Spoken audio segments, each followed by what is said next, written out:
Writing is about the process. It's about listening and recognizing remnants of your story in the stories of others. When we share our stories with each other, we share the resonance of the human experience. The By Firelight podcast is your invitation to join our circle, a circle of writers, poets, seekers, and storytellers as we capture our living in words.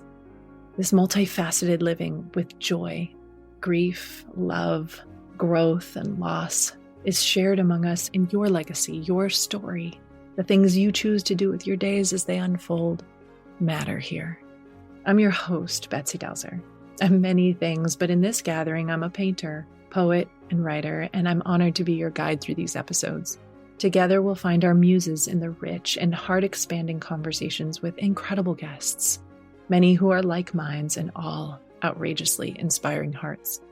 When you press play, you're here in the circle to share this space with us. By Firelight. Erin Claire Jones is one of the world's leading experts in human design. Through her coaching, content, and digital products, she's empowered hundreds of thousands of people to overcome their biggest obstacles and find their flow at work, in love, and in life. Her personalized guides have been purchased by customers in over 160 countries. She has spoken on stages across the world, and her work has been featured in Forbes, Elle, The Sunday Times, Vogue, Allure, Nylon, and more. Well, Erin Claire Jones, I am delighted to have this time with you right now. I'm so happy to be here. Thanks for having me. I love to start by asking my guests if you could access an older or younger version of yourself as a form of kind of introducing you to us. What would she tell us? What would her hype be? Oh my gosh. I think that a younger version of myself would just remind myself to trust the process. It's so easy, especially as I get older and there's so many things to manage and people to be responsible for, to get really what if this doesn't happen? What if this does? And I feel like just reminding me to live in trust. I feel like, it was easier, of course, to do when I was younger in so many ways. And I need that reminder over and over again. And even as the book just came out and being in this wild process for 18 months before it coming out, and just be just trust, and let it do its thing. So I think just reminding myself to kind of really live in trust as much as possible, because I feel like the best things are born from that place. I love that. And I think that'll weave throughout our conversation, because here's what's true. Right before we hit record, we were talking a little bit about the fact that you have been in this just really heavy book launch mode. We're talking about the book, How Do You Choose? It's a human design guide to what's best for you at work, in love, and in life. And I will tell you that I picked up this book as soon as it was available. And knowing now much more about myself, which is what you're offering in this book, I found that I was reading it and I was having this really visceral heart expansion happening while the words were settling in with me. I am a generator type, and we'll talk a little bit more about what all this means in a moment, but I'm a generator and sacral is my authority. And I just found that I was actually, I need a multisensory experience of this. So I bought it on audio as well. Oh my God. So that I could listen to you explain some things and I could go back and kind of digest them. And I will say to anybody listening right now, I just highly suggest the combo, because reading it is one thing and it really comes into your bones in a way, but then listening to your voice explain and kind of carry us through the book, it is so incredibly nourishing and nurturing. So thank you so much for doing both of those. God, thanks for saying that. Yeah, no, I've had a few people share that they have done both. And I think that I'm a little bit nervous to listen to myself. So I'm just I don't know what that experience is like, but I love that. It makes a lot of sense. Mm-hmm. Yeah. I would love if we just give our listeners a bit of a framework of what we're talking about and what your expertise is in. You got it. So human design is a system based on your time, date, and place of birth that gives you all this very personalized, practical information around how you flow best in life, whether it's how you make decisions, communicate, articulate your relationship needs, navigate your challenges, leverage your strengths, work day to day, whatever it is. I think that I always say human design is equal parts mystical and practical. It is mystical, of course. It comes from the stars. It's wild that we could ever know this much about ourselves. And the information itself is so down to earth. And, I just wrote my first book called How Do You Choose? And it really is around how can you actually use this system in your day-to-day life? How can you use it to find your next career opportunity? How can you use it to make decisions that feel easier and you're more confident about? How can you use it to better understand your kids and your partner and your colleagues? So I just feel like this system is one of the most useful I've found in terms of helping us better understand ourselves and better understand the people closest to us. Yes, I so agree. My profession is in education. I've been in it for 24 years, and I was an art teacher for 15 of those years, but then I've been in coaching roles ever since. And right now, the main thing that I do is coach emotional intelligence in staff, leaders, and in students. And so I use a number of different types of personality frameworks and modalities to help them kind of understand, because the first emotional intelligence competency is self-awareness, right? And so really giving them this opportunity to say, yes, we are doing this and we're going to apply this to school, but first we're going to begin with a deep dive into yourself. Now, what I love about this whole story, Erin, is that I found you just promoting your book and I was like, oh, a writer, perfect. And then I didn't know that much about human design. I feel like some of my frameworks that I use are like the Enneagram and Myers-Briggs, things like that.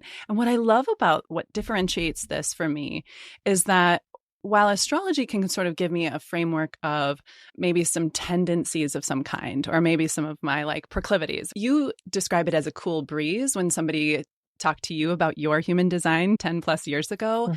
And I felt it like fireworks, right? And it was like just sitting back and like, okay, because the Enneagram and Myers-Briggs, those are all something that I'm doing on a cognitive level, right? Totally. Like I'm choosing it, I'm working it through, I'm looking at like, okay, but what do I really prefer? What do I really want here? Or how do I function? And this is like, here's a roadmap of who you are, right? I love your word of blueprint, like, and just using this blueprint to understand a little bit more, but not just a little bit more, a lot more, right? Totally. Yeah. Oh, I love that. Yeah. So you decided in this book to focus on three things: the type, the strategy, and the authority. Why did you choose those things to kind of help guide the process for us?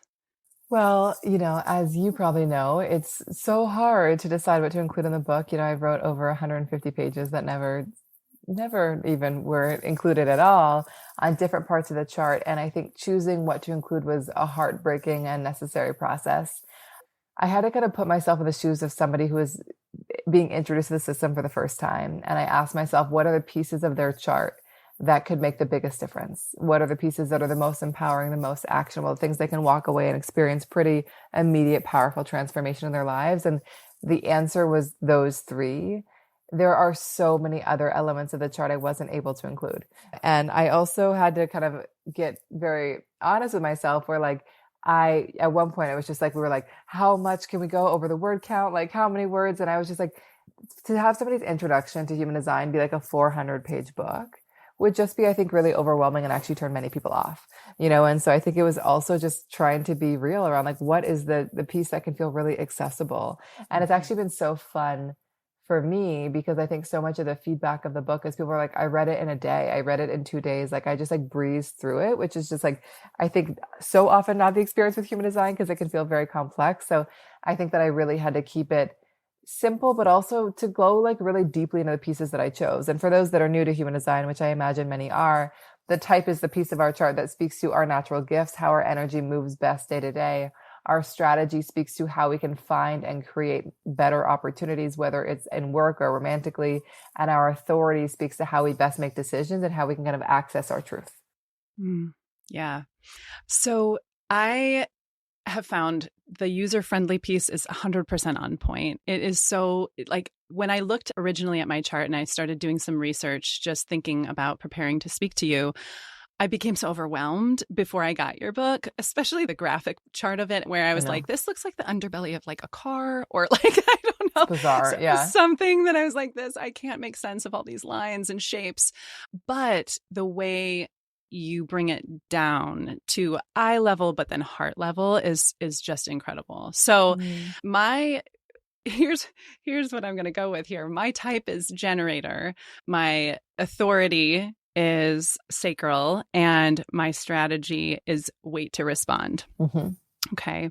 So in reading about that, I was like, I'm an educator. I should really sort of test myself here, right? Like what I found and felt most true about all of this that really was expanding my heart was this knowledge that comes from my body is something I don't have to doubt.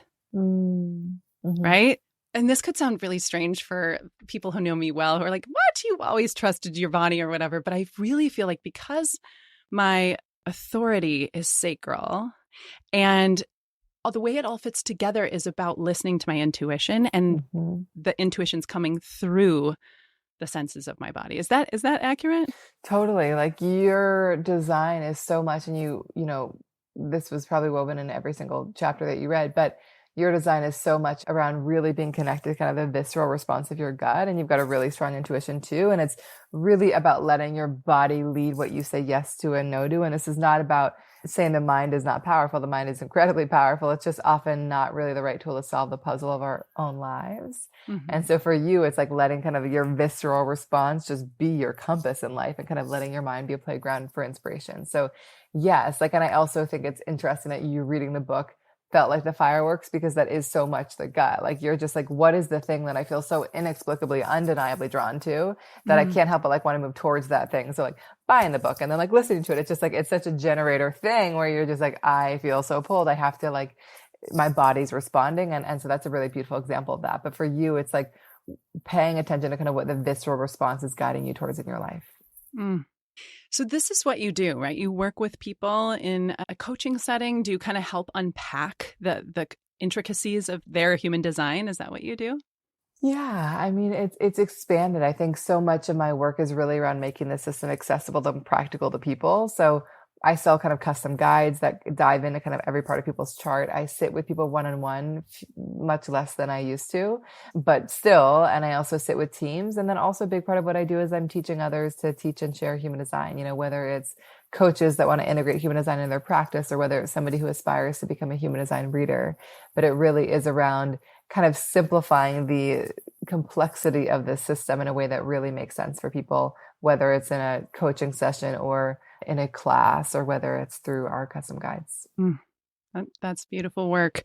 Do you feel like this is the path that you're going to be on for a while in terms of just the work that's flowing for you? Or are you trying to navigate some of your own decisions? You know, I think that what I love about human design is that I think it really helps us tune into how to navigate life in a way that I know for me has allowed me to be a lot more in trust of like, oh, this is what feels right now. I'm going to keep walking that path. I'll know when to pivot. I think that this book is such an interesting moment in time because it kind of is the 10-year anniversary of me first discovering human design. And I've had a lot of journeys, you know, successes and failures since then.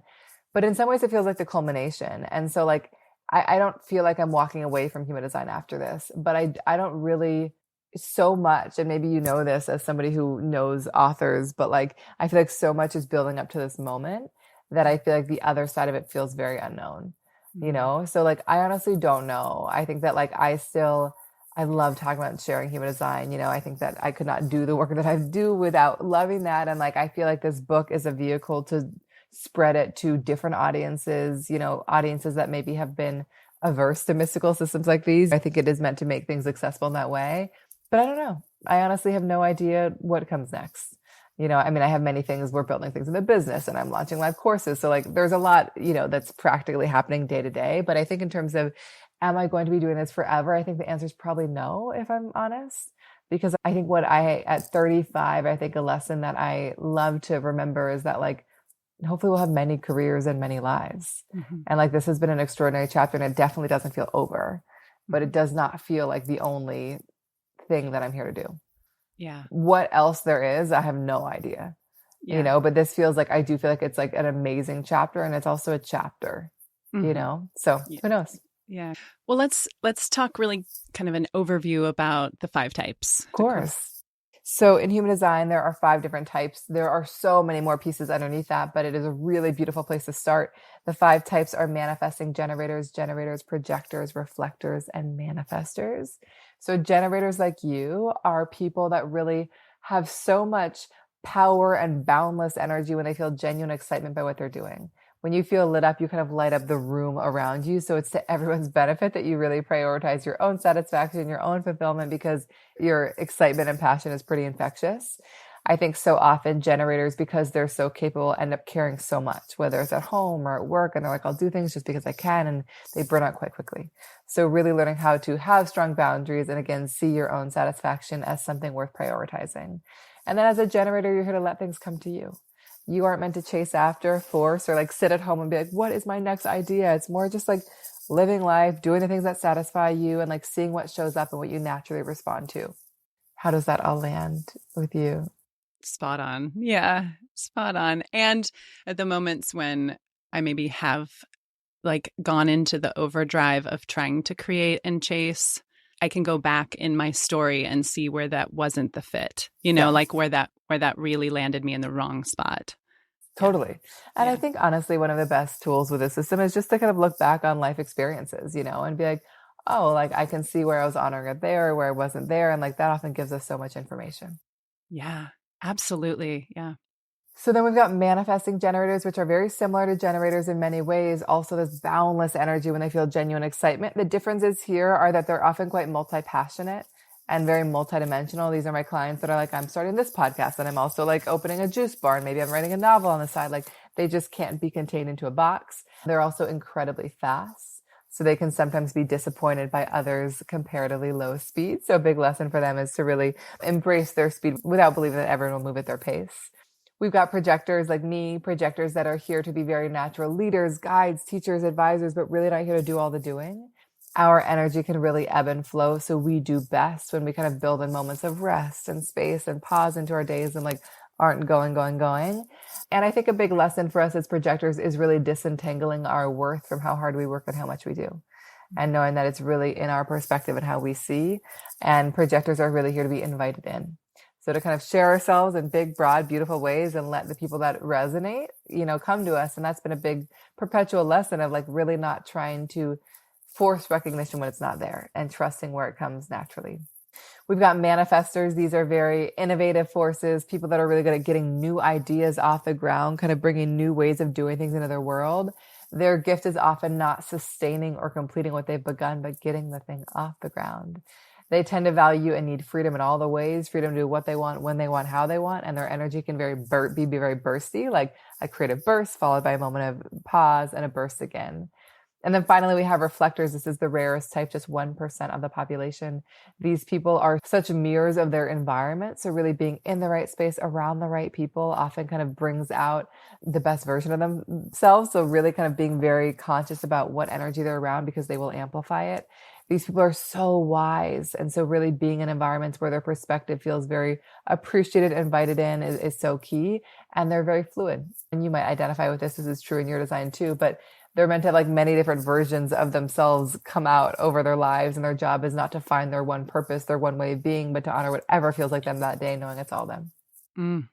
Yes. You have I can feel right now that a listener might be like, okay, what am I? What am I? And you have a website where they can find this out. Yeah. You can look it up for free at humandesignblueprint.com.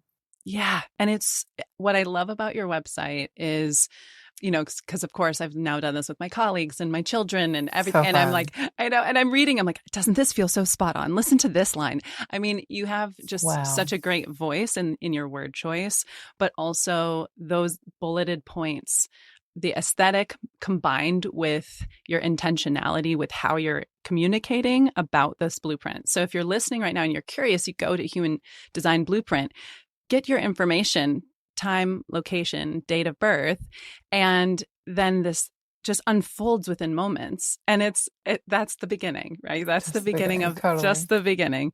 So I am curious. I was thinking about my past. I was thinking about those moments in my life when I had a gut feeling, right? Like where I chose to go to college, where I chose to go to university was like in my mind, it didn't make a lot of sense. But in my body, I knew it was the right place. And even looking back, like it wasn't until really reading this book that I made some peace, because even all through my life, I've been like, isn't it random I ended up in Indiana? Right? Like of all the places in the universe that I ended up in Indiana, but that whole process of getting into college and selecting and everything in the mid 90s at that point, I just felt like I was supposed to be there. And to this day, I have connections and relationships and really think through, like, I was able to study abroad and then I taught in Ethiopia. And there were so many things and opportunities that came to me that solidified and confirmed that that was the right choice, despite the fact that in my mind, I felt like I belonged more like in Arizona, right? Yeah. Yeah. And then similarly, had an experience where I had an opportunity to go work in Paris. And on the flight over, I knew it wasn't going to work out. And I couldn't explain it. It made no sense to like put into words, because I had quit my job in America. I had an apartment waiting for me in Paris. Like, I had adjusted things for this to happen, but I knew that it wasn't going to work out. And at the time, I felt like, well, Betsy, just, trust the process kind of thing. You got to get there. And I think all through my life, I've looked back and thought, the beauty of that experience was that it didn't work out.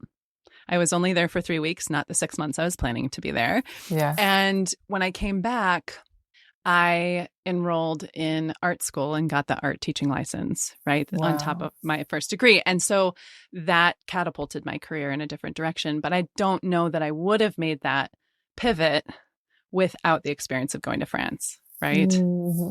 So there are so many things that I started, like, just back mapping almost, looking back, including meeting of loves, like, and how it felt and how they, like, different things felt and how one was maybe more right than another, and so on and so forth.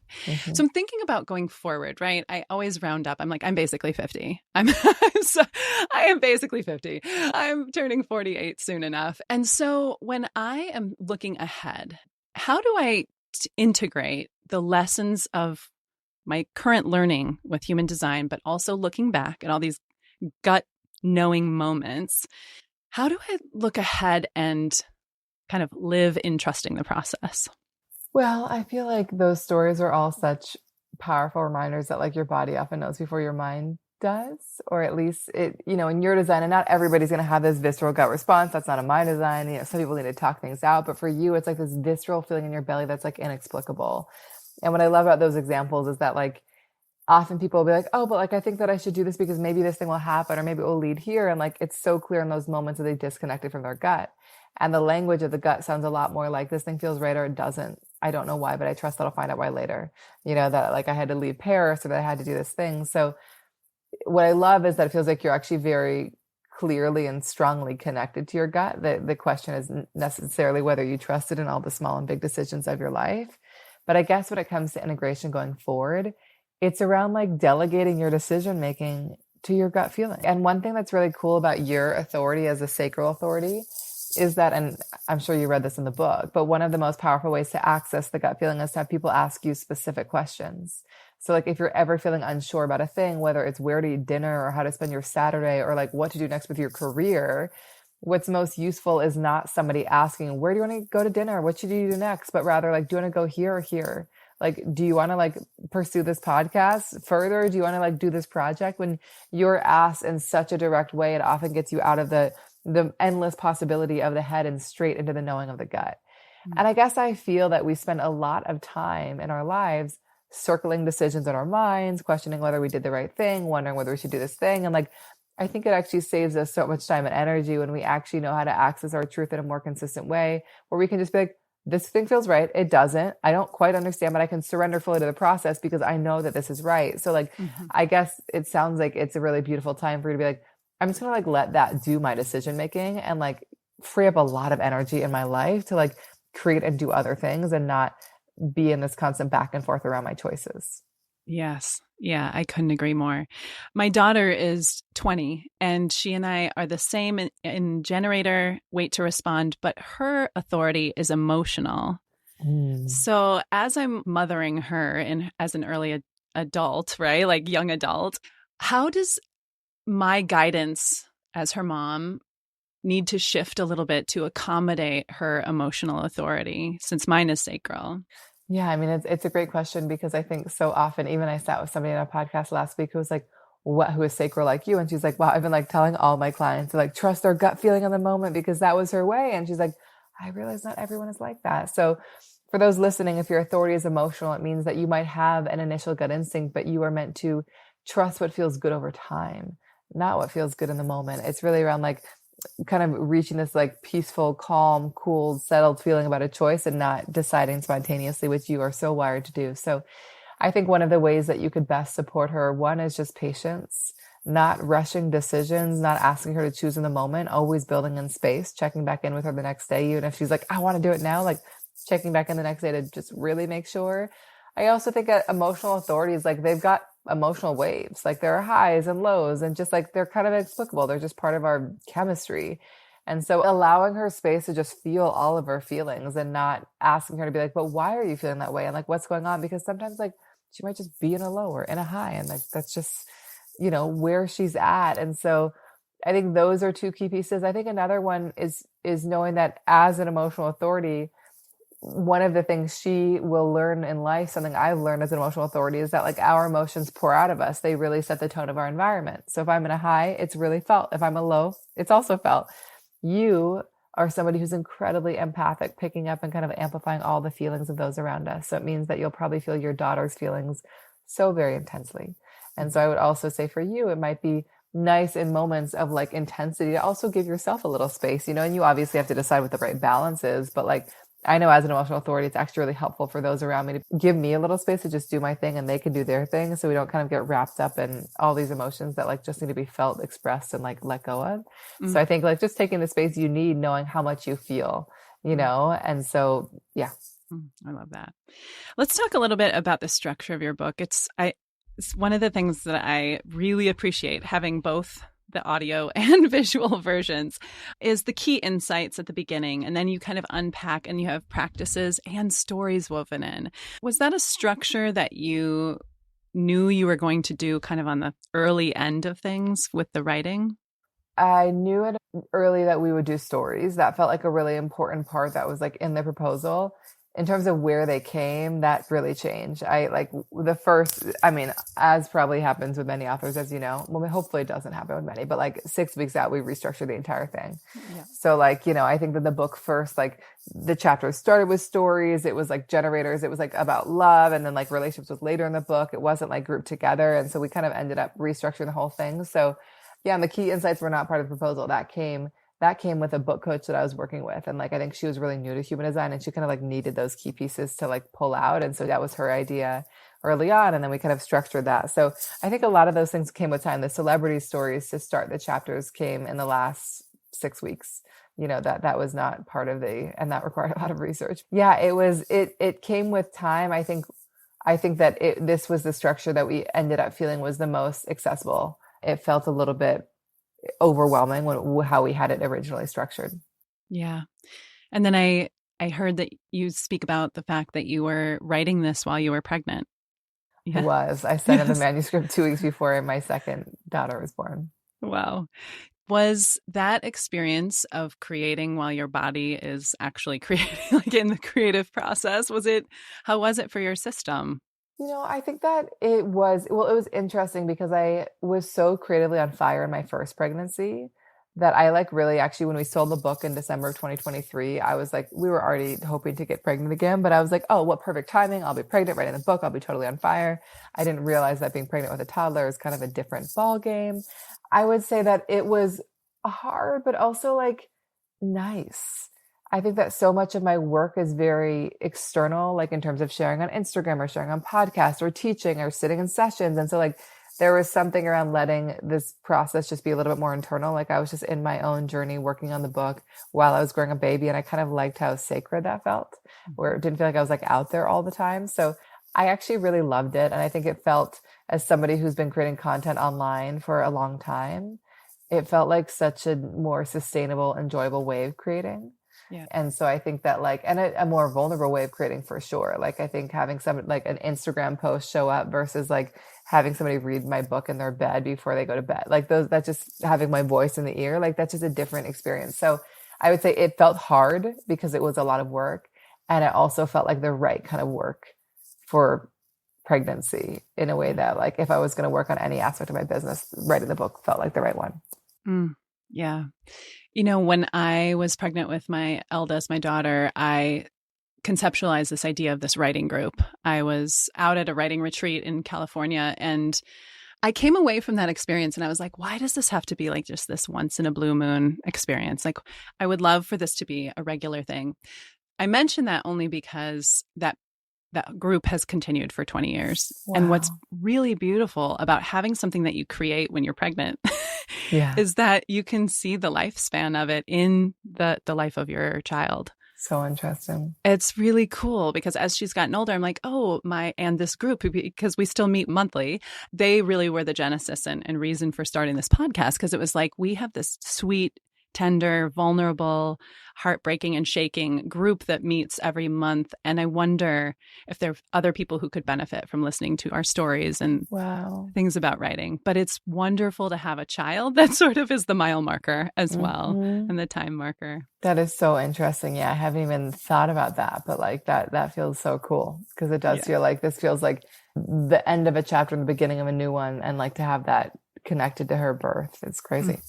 For sure. As a writer, this is your first book, and I know, you have some experience writing just in other arenas, but were there moments where you were like deep in flow or were there moments where you got like stuck, deeply stuck? I'm curious about either. Yeah, I think that like I'm like the way that I like to write is it's very much kind of like I like free write a lot. I write a lot very quickly and then it's kind of like refining it. So like I feel like that felt very, very in flow in a way that was nice and I couldn't always predict when that would happen. I think that like this stuckness I definitely got moments of stuckness. I think that like I had a hard time at the end because I felt like I was never done with it. I like didn't know when to stop. And I felt like every time I read it, like I would change something else. And I just got to a point where I was like, I don't think that people are going to notice that I changed the word on a page 192. And like, that's going to change their experience of the book. Like at some point, like I had to kind of let it go. So I feel like this stuckness actually for me, it was maybe less stuckness and more, it was just like, it was really hard letting it go. It was hard feeling like it could always be better. And also like just knowing when to walk away. And, my husband who's an artist, he shared this Leonardo da Vinci quote, which you might know, which is like, art is never finished, it's merely abandoned. And so like I just had to abandon it at some point. Yeah. Well, just like the pregnancy, right, comes to a close and you birth it. How did it feel when you handed in the manuscript and it was complete? Well, I think it was hard because then I just went straight into marketing. You know what I mean? So like, I felt like it was just like, then it was like, and now we share the book. And I had no idea how intense the marketing launch. And I don't know if everybody experiences that, but a lot of people that I talk to do. I think that it felt really good. I felt like it was time to move on. It was time to like, let it do its thing. I think honestly, my biggest lesson in this journey has been like, I think what I feel now that it's out in the world, it's been out in the world for a week as of today. Like, I just like want it to go have a life of its own. Like, it's like, I feel like I've done the thing that I can do. And like, now it's got to like go do its thing. And I can do whatever I can to promote and share the thing. And like, then it's got to go do what books do, which is like find their way into the right hands, often through word of mouth and through gifts and like, just, do the thing it's meant to do. So I think that the turning it in felt very much like a sense of surrender of like, I have done I've done my part.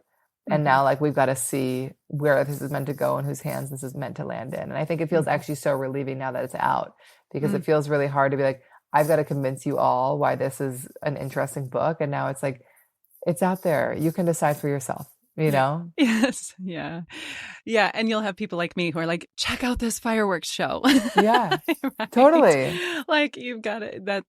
It's just going to keep going and going. And you've put so much into this sweet launch and the marketing. And I'm so incredibly honored to be sort of on the tail end. I hope rest is coming to you and deep spaciousness for you to be able to decide what's next. Yeah. Is there anything else you want to say about the book or anything we haven't covered? I just think it's like, I think writing a book is such an amazing experience, like I feel like when I sit with people, I was talking to somebody yesterday, he's like, oh, I'm like thinking about writing a book. And I was like, do it. And like connected to my agent. And like, it's not for everybody, of course, but I think that like, I don't know, I guess in a world where there's so much immediate short content that like disappears very quickly, I think like putting our hearts into something that just like hopefully will last longer and feels more intentional, just feels like so worth the journey, you know. And it's really hard. And I also just like, it feels very vulnerable. It feels like you're kind of like letting yourself be seen in a new way. So I think that I, as somebody who's now having just released a book, I just have like so much respect for authors. I'm an avid reader, and I feel like whenever I pick up a book now, I'm like, wow, you did this, you know. And like, I just love imagining them like sitting there writing and like going back and forth. So I don't know. I think books are amazing. I think authors are amazing. I think if people have a chance to do it and it feels right, it's such a profound adventure to go on. Right. And I think even using this book, if they want to write a book, right? If there are people who are listening who I think a lot of my listeners that are drawn to this podcast are contemplative natured people, creatives who are thinking about writing a book. And I think they can use human design, right? Totally. They can use their blueprint to help guide even that decision. 100%. 100%. Yes. Where can people find you? Oh, the book is called How Do You Choose? If you want to dive in, by Erin Claire Jones. Anywhere books are sold. On Instagram, I share it, Erin Claire Jones and Human Design Blueprint. And then our website's humandesignblueprint.com. We sell custom guides there. You guys can use the discount code by Firelight. And then we also, if you're like, teach me everything about human design, we also have courses. I love it. Erin Claire Jones, thank you so much. I wish you the very best with this. And it's doing the very best for us as we trust the process. Thank you. Thank you so much. By Firelight is a Lit Path Studios production and is produced by Jamie Gale and Betsy Delzer. Music is by Legito Music and Pond 5. Thank you for being a part of our beautiful collection of stories.